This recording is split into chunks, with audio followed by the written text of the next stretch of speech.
Chairman Smith, Ranking Member Neal, and members of the Ways and Means Committee, thank you for the invitation to testify today. My name is Talia Dror. I'm a student at Cornell studying industrial and labor relations with minors in business and legal policy. But beyond that, I am the embodiment of the American dream.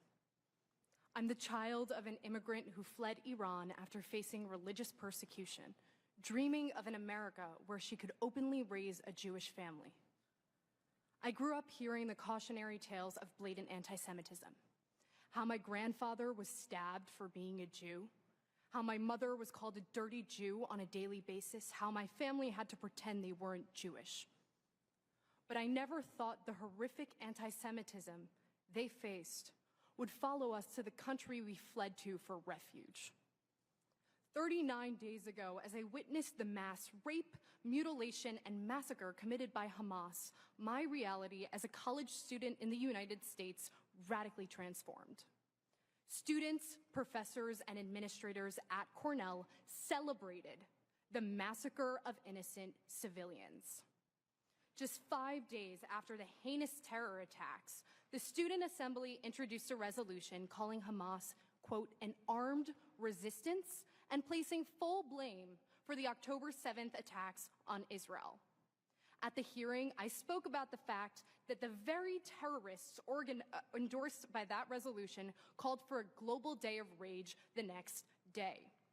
I explained that as a Jewish student leader, my community is terrified to walk around the school they pay to attend because they are afraid of getting threatened, assaulted, or killed.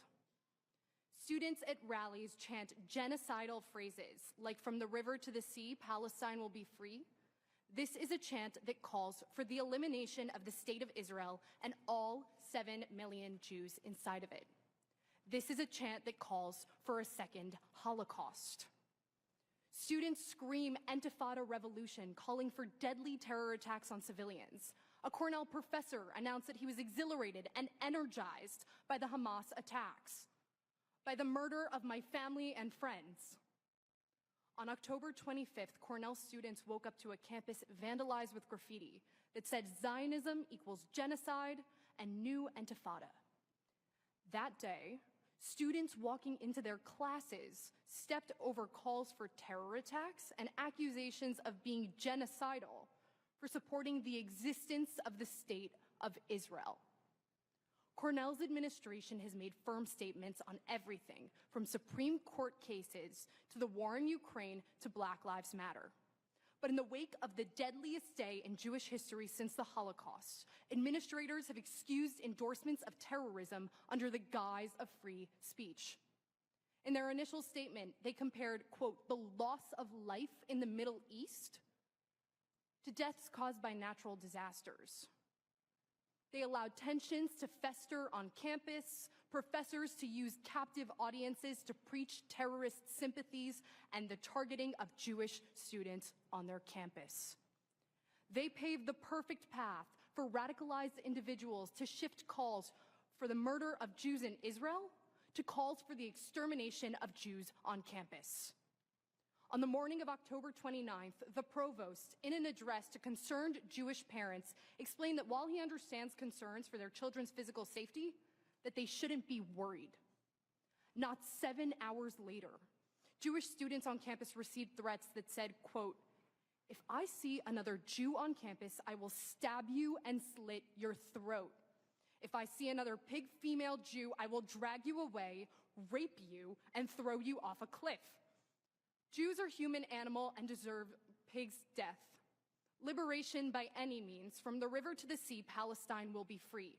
Quote, gonna shoot up 104 West, the kosher dining hall. Glory to Hamas, liberation by any means necessary. That night, I sat in my locked house, pondering my mortality. I knew that with my roommates and I being openly Jewish community leaders, our apartment would be one of the first targets for someone looking to actualize the threats. I thought back to the stories my mother told me growing up.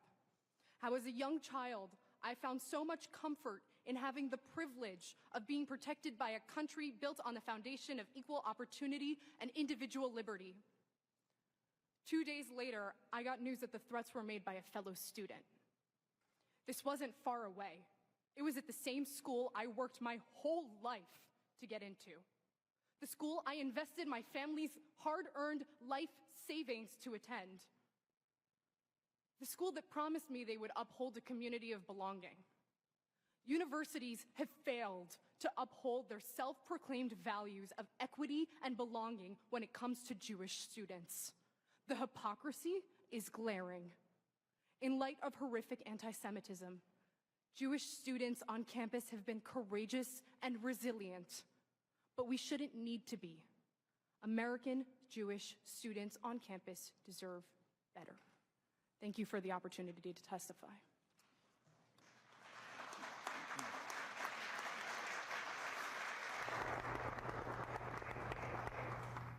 Thank you for your brave testimony.